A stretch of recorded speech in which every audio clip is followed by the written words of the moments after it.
दोस्तों, आज हम बात करने वाले हैं एक ऐसी लड़की के बारे में जो पूरे 18 साल तक अकेली एक छोटे से आइलैंड पर फंसी रही। हाँ, आपने सही सुना, 18 साल बिना किसी इंसान के, सिर्फ अपने दम पर जिंदा रही। मरने की संभावना 100% और जीवित रहने की संभावना लगभग 0%। फिर भी इस लड़की ने अद्भुत हिम्मत दिखाते हुए यह कर दिखाया। ये कोई फिल्मी कहानी नहीं है, बल्कि एक सच्ची घटना है। तो दोस्तों, अगर आप जानना चाहते हैं कि इस लड़की ने अकेले इस आइलैंड पर कैसे जिया, तो वीडियो को अंत तक जरूर देखें। यह कहानी शुरू होती है 1835 का साल था और कैलिफोर्निया के तट से कई मील दूर सैन निकोलस आइलैंड पर निकोलेनियो जनजाति पीढ़ियों से रहती आई थी। उस समय इस छोटे से द्वीप पर लगभग 200 से 300 लोग रहते थे। वहां के लोग अपना जीवन पूरी तरह समुद्र और द्वीप के संसाधनों पर निर्भर करते थे। पर 1814 में इस शांति भरे जीवन में डरावना मोड़ आया। उस साल अलास्का से आए एलियट और रूसी शिकारी द्वीप पर आ गए और वहां के लोगों और उनके संसाधनों पर हमला करने लगे। उनके हमलों में कुछ लोगों को अपने साथ ले गए, कुछ की हत्या कर दी और कुछ को घायल अवस्था में वहीं छोड़ दिया। इस बार बार की हिंसा और लूटपाट ने निकोलेनियो जनजाति को बहुत कमजोर कर दिया और उनकी संख्या तेजी से घट गई। 1835 तक द्वीप पर केवल लगभग 18 से 20 लोग बचे थे।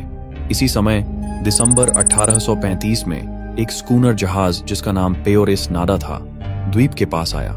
जहाज पर आइजैक स्पार्क्स सहित कुछ स्थानीय नाविक सवार थे।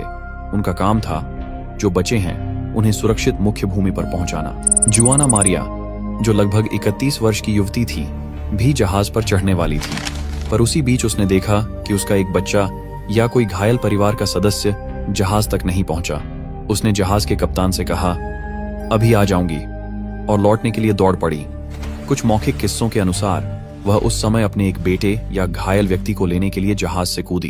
कुछ बयानों में कहा गया कि यह बच्चा उसका ही था और वह उसे सुरक्षित लेकर लौटना चाहती थी, जबकि कुछ में कहा गया कि घायल व्यक्ति पहले हमले में घायल हुआ था और वह उसे लेने गई। जुआना मारिया लगभग 10 से 15 मिनट तक वापस नहीं आई।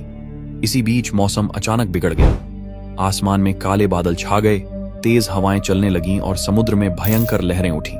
नाविकों ने देखा कि यदि और इंतजार किया गया तो जहाज और सभी सवार खतरों में पड़ सकते हैं। सुरक्षा को देखते हुए कप्तान ने आदेश दिया कि जहाज चलाया जाए और पेयोरेस नाडा द्वीप से रवाना हो गया। जुआना मारिया जहां दौड़कर गई थी, वहीं वह वापस नहीं आई। इस छोटी सी देर ने उसका पूरा जीवन बदल दिया। एक पल पहले वह अपने समुदाय के बीच थी और अगले पल वह अकेली, असुरक्षित और बिना किसी साथी के रह गई। यही वह रात थी जिससे जुआना मारिया का सबसे खतरनाक जीवन अध्याय शुरू हुआ। उसे नहीं पता था कि अब वह पूरा 18 साल अकेली इस छोटे से द्वीप पर बिताएगी।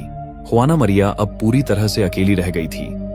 उसके चारों ओर सिर्फ खुला आसमान था, दूर दूर तक फैला अनंत समुद्र और बीच में एक छोटा सा टुकड़ा जमीन जो अब उसका पूरा संसार बन चुका था।